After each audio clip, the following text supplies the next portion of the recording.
Before we get into today's show, let me tell you about the latest deal from Mike Lindell, MyPillow. Once again, the big box stores have canceled their orders simply because they don't agree with Mike Lindell's politics. They don't like it because he supports President Trump. Well, he's going to pass that savings on to you. No more middleman. And boy, does he have some great deals on the Giza Dream sheets and the Percal bed sheets. Listen to this. Giza Dream queen size, normally $139.98. Your wholesale price, $69.99 when you use promo code Joey. King size, only $79.99. The Percal queen size, normally $89.98. Your wholesale price, $29.98 when you use promo code Joey. Just call 1-800-893-4059 or go to mypillow.com. Always use promo code Joey. Free shipping options available. This allotment's not going to last very long. When they're gone, they're gone.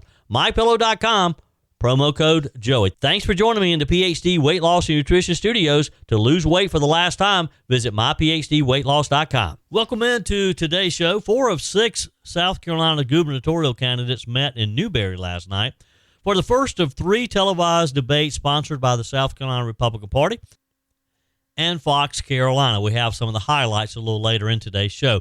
President Donald Trump addressed the nation last night saying that Iran is no longer a threat. We have the highlights from the president's speech as well. The Supreme Court heard oral arguments yesterday in Trump versus Barbara, a case challenging President Trump's executive order seeking to end birthright citizenship for children of illegal aliens and other non-U.S. citizens.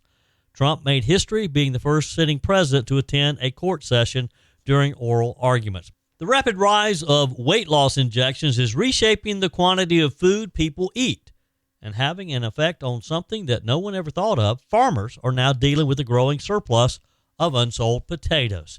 It's a busy day. Let's jump right in. I told you we'd be back. And ye shall know the truth, and the truth shall make you free. It's Joey Hudson. I wanted to name it the Joey Hudson bill, but, they don't allow you to put names on bills. But I wanted to call it the Joey Hudson bill because I know that one's been near and dear to you for a number of years. That's how it's done. Let your voice be heard. And the truth shall set you free. Here's Joey Hudson. President Donald Trump declared Iran as essentially really no longer a threat after a 32-day U.S. military campaign, telling Americans in prime time last night that the country has been eviscerated following weeks of strikes. Even so, Trump said the United States is preparing additional attacks in the coming weeks, even as diplomatic discussions continue, vowing that the U.S. would hit Iran extremely hard over the next 2 to 3 weeks in his address from the White House last night. I've made clear from the beginning of Operation Epic Fury that we will continue until our objectives are fully achieved. Thanks to the progress we've made, I can say tonight that we are on track to complete all of America's military objectives shortly, very shortly. We're going to hit them extremely hard over the next 2 to 3 weeks. We're going to bring them back to the Stone Ages where they belong. In the meantime, discussions are ongoing. Regime change was not our goal. We never said regime change, but regime change has occurred because of all of their original leaders' death. They're all dead. The new group is less radical and much more reasonable. Yet if during this period of time no deal is made, we have our eyes on key targets. If there is no deal, we are going to hit each and every one of their electric generating plants very hard and probably simultaneously. We have not hit their oil, even though that's the easiest target of all, because it would not give them even a small chance of survival or rebuilding. But we could hit it, and it would be gone, and there's not a thing they could do about it. They have no anti-aircraft equipment. Their radar is 100% annihilated. We are unstoppable as a military force. The nuclear sites that we obliterated with the B-2 bombers have been hit so hard that it would take months to get near the nuclear dust, and we have it under intense satellite surveillance and control. If we see them make a move, even a move for it, we'll hit them with missiles very hard again. We have all the cards, they have none. It's very important that we keep this conflict in perspective. The president pointed to U.S. attacks on Iran's nuclear infrastructure, saying that sites hit by B-2 bombers were totally destroyed, and warning the United States would launch additional strikes if Tehran attempts to recover nuclear material. According to the international watchdog estimates, the remarks come as key questions remain about the fate of Iran's enriched uranium stockpile, including roughly 900 pounds to 1,000 pounds of uranium enriched to near weapons-grade levels. The president spoke of canceling President Obama's agreement with Iran, which the president said would have resulted in Iran having nuclear weapons had he not nixed the deal. And then, very importantly, I terminated Barack Hussein Obama's Iran nuclear deal, a disaster. Obama gave them $1.7 billion in cash, green cash, took it out of banks from Virginia, D.C., and Maryland, all the cash they had. He flew it by airplanes in an attempt to buy their respect and loyalty, but it didn't work. They laughed at our president and went on with their mission to have a nuclear bomb. His Iran deal would have led to a colossal arsenal of massive nuclear weapons for Iran, and they would have had them years ago, and they would have used them. It would have been a different world. There would have been no Middle East and no Israel right now, in my opinion, the opinion of a lot of great experts, had I not terminated that terrible deal. I was so honored to do it. I was so proud to do it. It was so bad right from the beginning. Essentially, I did what no other president was willing to do. They made mistakes, and I am correcting them. Now, we've all felt the pain as the conflict has driven volatility in global energy markets, rising fuel costs for Americans. Addressing those concerns directly, the president blamed recent increases in gasoline prices on Iranian attacks targeting commercial shipping and regional infrastructure. He also suggested Iran's leadership structure has been fundamentally altered by the strikes, saying that senior figures are dead, warning of additional attacks if Tehran does not reach an agreement with the United States. He further claimed that Iran's air defenses had been eliminated along with other military assets like the Navy as well. As I stated in my announcement of Operation Epic Fury, our objectives are very simple and clear. We are systematically dismantling the regime's ability to threaten America or project power outside of their borders. That means eliminating Iran's Navy, which is now absolutely destroyed, hurting their Air Force and their missile program at levels never seen before, and annihilating their defense industrial base. We've done all of it. Their Navy is gone. Their Air Force is gone. Their missiles are just about used up or beaten. Taken together, these actions will cripple Iran military, crush their ability to support terrorist proxies, and deny them the ability to build a nuclear bomb. It's hard to believe that Operation Epic Fury began just over a month or so ago, February 28th, and the president made note of that. He talked about the accomplishments and how quickly this war has advanced. Since then, U.S. forces have struck more than 12,000 targets inside Iran, damaged or destroyed 155 naval ships. 13 U.S. service members, of course, have died in the operations. 350 have been injured. The president noted that some of those family members had been encouraging him not to stop, to finish this while we're over there. He also called on U.S. allies to take a more active role in securing global energy routes, arguing that countries relying on Middle Eastern oil should be responsible for protecting the Strait of Hormuz, which, as we've talked about, is a critical shipping choke point. The president suggested some nations had failed to support U.S. military efforts against Iran, urged them to step up both militarily and economically. We know that he's not happy. No one's happy about the fact that Spain, France has not allowed the use of U.S. Air Force to use their airspace. And in kind of wrapping things up last night, and by the way, if you watch the president's speech, did you notice that it was probably the shortest speech I think he's ever given? He pretty much stayed on script and wrapped it up. I think it was about, maybe 18, 20 minutes at the most. Don't you agree? That's probably the shortest speech that President Donald Trump has ever given. But in wrapping things up, he talked about how the reopening of the strait, which he is encouraging allies in the area to step up and do their part. And he said that that the global energy flows would just come naturally once that is secure. He predicted that the waterways would reopen, markets would recover, and he talked about how he believes that the U.S. will see very quick changes in our gas prices and in our economy once this is over.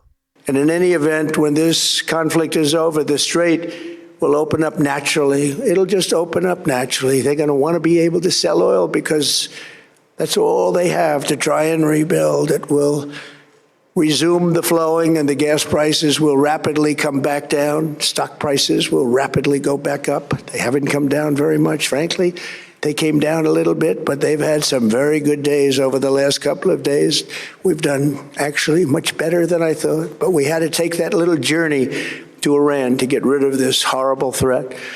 With our historic tax cuts, where people are just now talking about receiving larger refunds than they ever thought possible, they are getting so much more money than they thought. That's from the great big beautiful bill.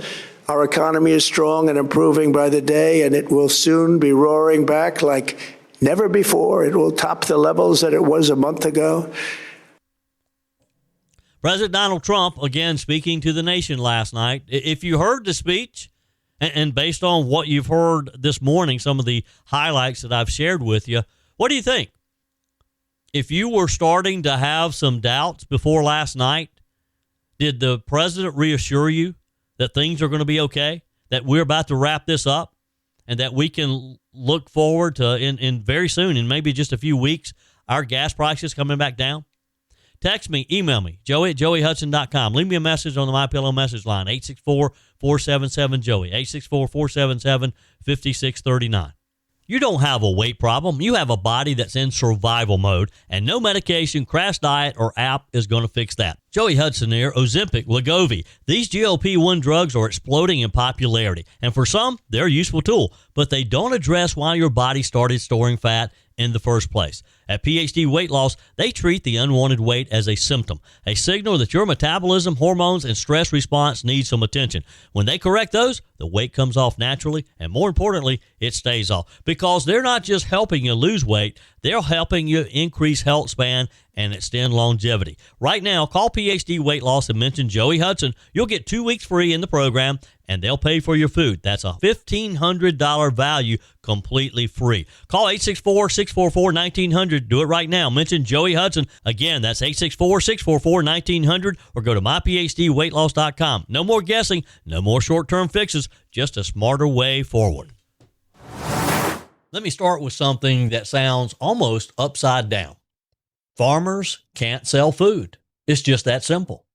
Not because there's too much supply, not because of a drought, not because of transportation problems, but because people just aren't eating as much. Can you believe this? Believe it or not, one of the biggest reasons being cited right now, weight loss injection drugs. Drugs like Ozempic are causing farmers a real problem. And the impact is starting to ripple through the real economy in a way most people never saw coming. So here's the story. There's a farmer in the United Kingdom, Andy Goodacre, who says he's sitting on about 1.3 million pounds of potatoes right now. Perfectly good food. And he may have to throw it all out. Now think about that for a moment. In a world where we're constantly told about food shortages, people being hungry, rising grocery prices, families struggling to afford meals, you've got farmers potentially dumping massive amounts of food because demand has dropped. And here's what he said, and this is a line that really stands out. He said, "I've never known a season like it. 40 years in farming, and this is new territory." So what's going on here? It's not just one thing. But there's a clear pattern forming here. People are eating less. They're skipping heavy meals. They're cutting back on carbs. They're passing on French fries and chips and oversized portions. And a big driver behind that shift, these GLP-1 drugs that so many people are taking to lose weight. Now, again, just the facts here. Doctors say these medications suppress appetite. People feel full faster. They snack less. They eat fewer potatoes. They order less. Now, that sounds like a personal health story until you zoom out. because when millions of people start eating just a little less, restaurants notice, grocery stores notice, distributors notice, and eventually the farmers begin to feel it, and we're to that point now. There's another quote in this story from the head of the National Federation of Fish Fryers in the UK as well. He says customers who used to order their own fries now share one portion. Now, that would trip me up right there because I don't like sharing French fries with anybody. Now, that may sound small. I get that. But multiply that across thousands of restaurants, across months, across entire regions. Suddenly, you've got a measurable drop in demand. The farmers have continued to raise the same amount of crops, and in some cases, raising more, hoping for more profit. So let me pause right here for just a second. If you're enjoying this kind of breakdown, the stories behind the headlines, the real-world impact that doesn't always make the front page, make sure you hit that subscribe button, turn on notifications, and share this, comment, like this with someone who cares about where the economy is headed, because stories like this, they don't stay small for long. Now, here's where this really hits closer to home. This isn't just happening overseas. I've mentioned a couple of stories from the UK. Here in the United States, major restaurant chains are already beginning to adapt. You've got companies like Chipotle, Mexican Grill rolling out, Salsaritas, some of the big fast food chains. Olive Garden testing smaller portion menus. Subway introducing compact protein-focused items. Even brands like Shake Shack and Smoothie King are shifting towards lighter, more targeted offerings. So why are they doing this? Again, because customers are changing and businesses follow customers always. You got to go where the profit is. You got to go who's buying your product. But here's the part that really matters. What happens next? Because agriculture doesn't turn on a dime. Farmers don't just wake up tomorrow and plant something completely different without risk. So if potatoes aren't profitable this year, guess what happens? Next year, fewer potatoes get planted. And you know where this is headed, don't you? That's how markets swing, from surplus to shortage. And then what happens? Prices spike. We're going to be paying a lot more for those French fries, for those baked potatoes. And there's another angle here that shouldn't get lost in the news as well, in the headlines. This farmer said he'd prefer to donate the surplus to food banks. But if that can't be arranged in time, some of it could end up as cattle feed.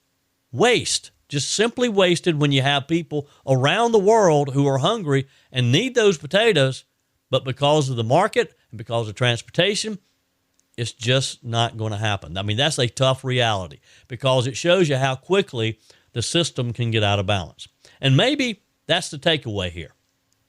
This isn't really just a story about just potatoes. It's not even just a story about weight loss drugs. It's a story about how quickly behavior can change in this country and around the world for that matter, and how those changes don't stay isolated. How those changes are a ripple effect, a domino effect. They affect a lot of other industries. They move from the doctor's office to the dinner table, to the restaurant, to the supply chain, and eventually to the farmer. And they're feeling the crunch right now. Our farmers are feeling the crunch. Now, here's the bottom line. When millions of people change how they eat, it doesn't just change waistlines. It changes industries. It changes people's livelihoods. And sometimes it leaves a farmer standing in a warehouse full of food wondering how everything shifted so fast and what in the world is he going to do with truckloads of potatoes. And what's he going to do as far as the lost revenue by not being able to sell those potatoes? That's the kind of story we're going to be watching very closely, because if this trend continues, if this is just the beginning, then we're going to see other cash crops do the same thing. Today, what's in the headline are potatoes. But what about beans, peas? What about wheat? Do we eat less bread? And so less grain needs to be. Corn. I mean, all the crops that farmers have relied on for all these years to feed their families are at risk if the appetite of the American people and the people all around the world changes so drastically, then these farmers are going to have to pivot. They're going to have to come up with something different if they're going to stay in the farming business. Love to get your comments. Have you noticed that you have changed your eating habits, especially if you've been on some type of diet plan? My preferred one is PhD weight loss. PhD weight loss, they want you eating the right foods at the right time.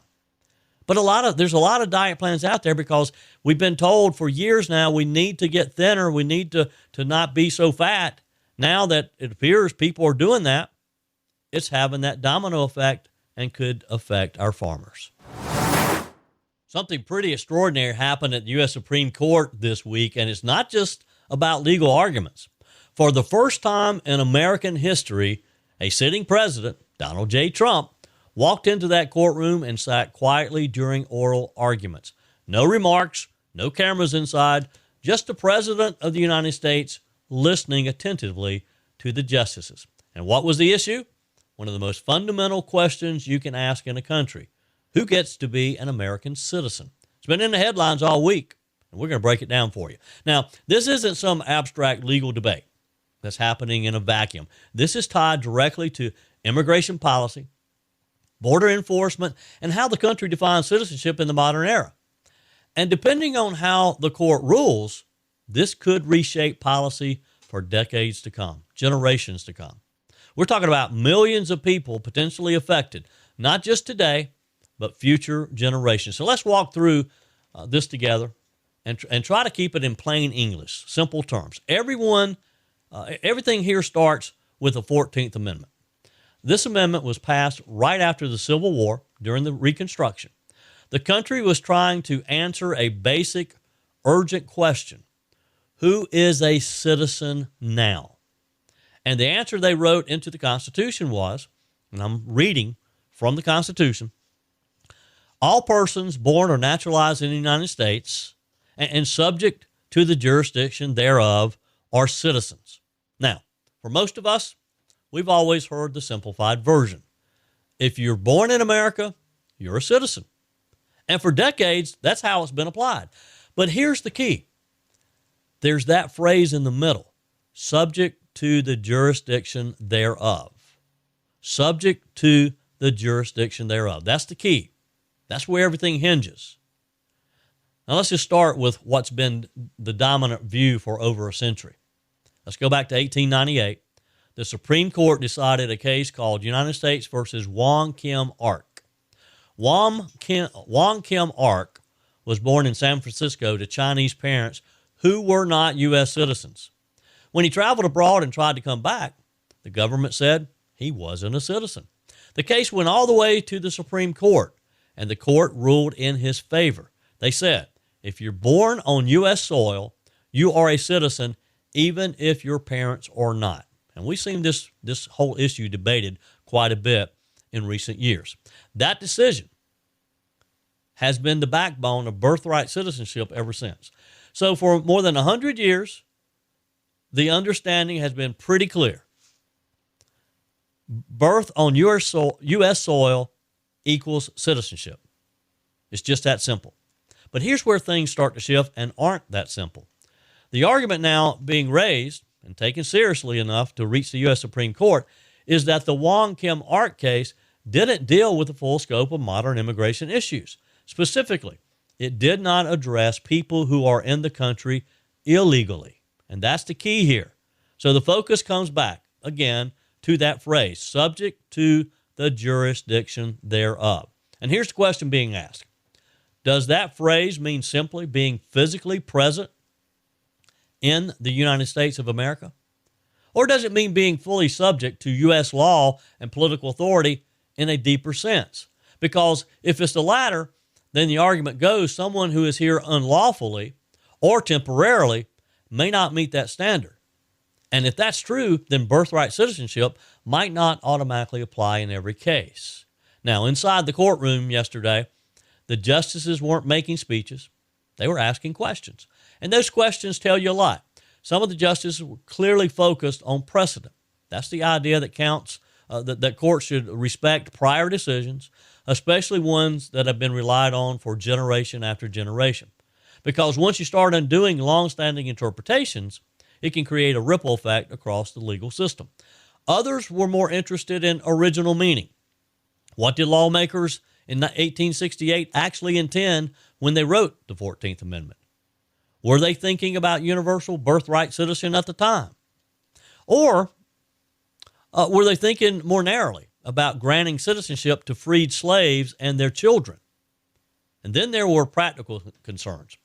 If the court narrows birthright citizenship, what happens next? How do you determine someone's status at birth? What documentation is required? What does that mean for federal programs? Voting, census counts. This isn't just theory, it's logistics. It's things that, it's real serious issues that we have to determine once and for all. And again, hovering all of this was a presence of President Donald Trump, sitting there in the courtroom. Now, presidents historically keep their distance from the Supreme Court proceedings. It's part of the separation of powers. Each branch respects the space of the other. So seeing a sitting president in the room is rare, very rare, and it signals something important. This issue carries enormous weight, not just legally, but politically and culturally to our country. So what's at stake here? When you strip all this down, the case comes down to a few core questions. Is citizenship determined purely by geography, where you're born, or does it also depend on legal status and allegiance? And who ultimately decides that? Is it something for the courts? Does the U.S. Congress? Or does the Constitution itself as originally written? Now, depending on how the court answers those questions, the impact could be very significant. It could reinforce the current system, or it could open the door to a new interpretation, one that changes how citizenship is granted moving forward. And just for a second here, let me pause. If you appreciate breaking down big, complicated stories like this in a way that actually makes sense, go ahead, hit that subscribe button. Be sure to like, comment, and share this story with some of your friends, because these are the kinds of issues that don't always get explained clearly, but they do matter. Now, back to the story. This case also taps into something deeper happening in the country right now. There's an ongoing debate about how we interpret the Constitution. Do we read it as a living document, adapting to modern circumstances, or do we go back to its original meaning, sticking closely to what the framers intended, our forefathers? Now, that tension shows up a lot in the Supreme Court cases, but here it's front and center, and it's not going away anytime soon. So as the justices consider this case, the entire country is watching, including the president with a front row seat, because whatever comes next from the U.S. Supreme Court, it's not just going to answer a legal question. It's going to influence policy, politics, and the national conversation about citizenship itself going forward. And in a country built on the idea of what it means to be an American, that's about as important as it gets. This is a tough topic. It really should be a simple one. But because of the atmosphere over these past few years, it's become very complicated.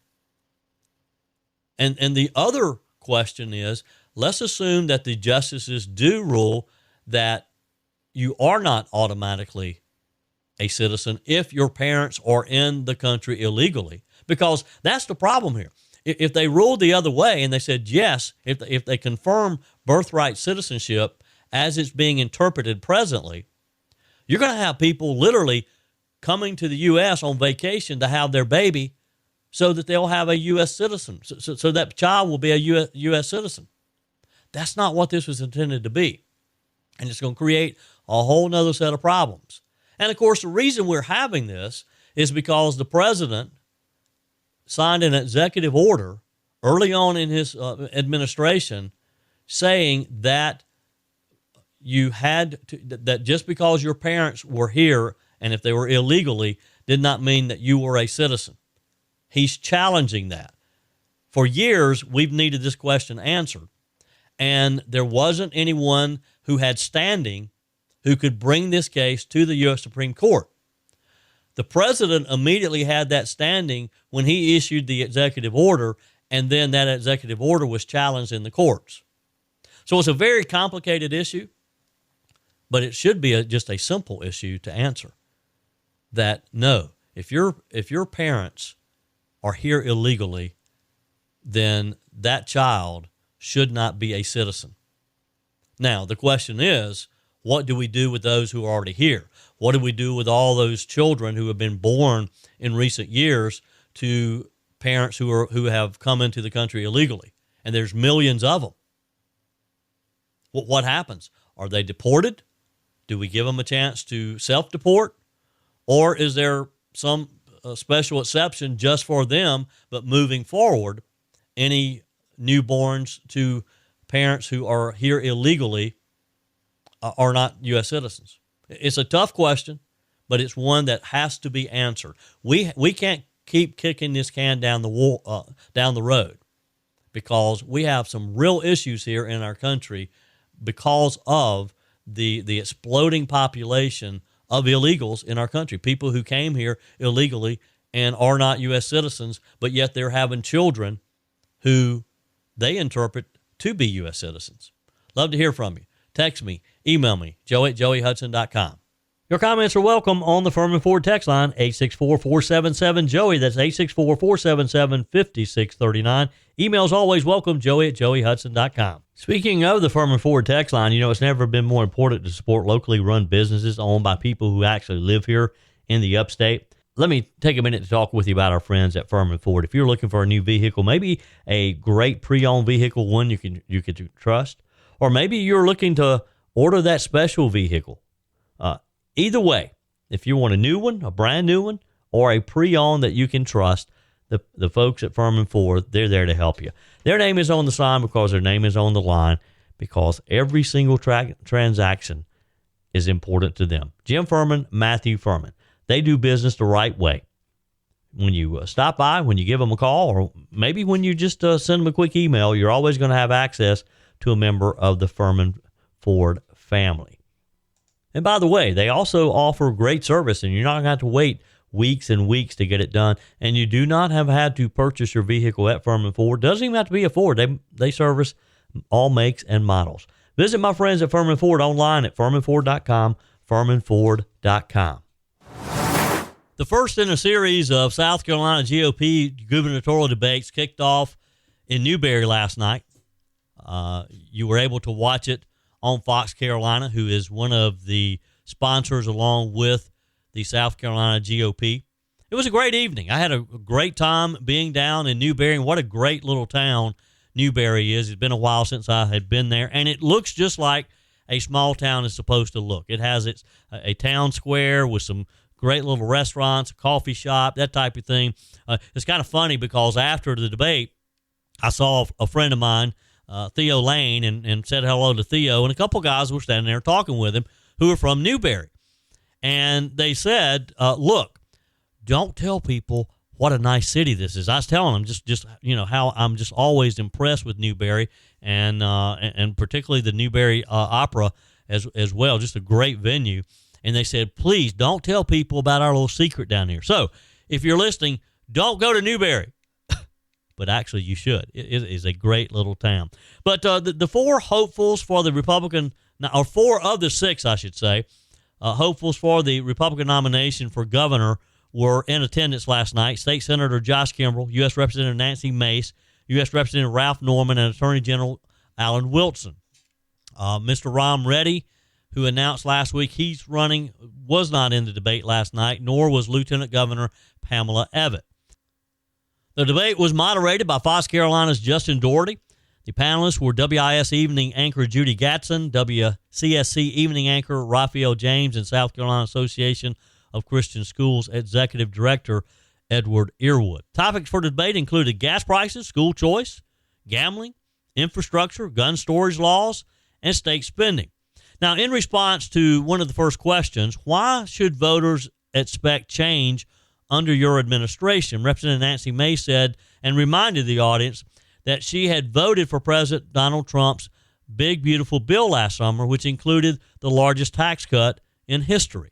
Number one, I've actually worked on all of these issues, whether it's voting for the largest tax cut in American history under President Trump last summer in the Big Beautiful Bill. I've addressed education, school choice. I'm very big on vocational, but I have the record to prove it. So when we're talking about roads and bridges, I delivered $400 million in infrastructure funding via grants to the state of South Carolina just in the last 2 years. When we're talking about education, I'm a product of South Carolina schools, having grown up here and being a high school dropout out of Stratford High School in 1995. I know what this system is like and how difficult it can be for students coming through it. And when it comes to public safety, I've been a victim in the system. And so when I talk to families of murder victims or assault victims or domestic violence victims, I know what it's like because I've been there and I'm living that nightmare today. Now, Representative Ralph Norman said that he would have the leanest budget since Governor Carroll Campbell. I will have the leanest budget, I assume, since Carroll Campbell.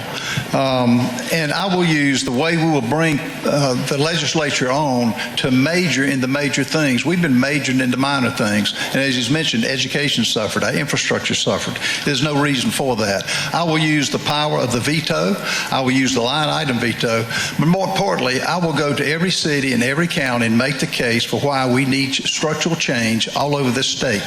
And that's not hard for me to do, and I'll put it back in the hands of we the people, and that hasn't been done in a long time, and all of it will be to make sure that we're spending money where it should be, and it has not been that way, and the legislature has failed the state in that.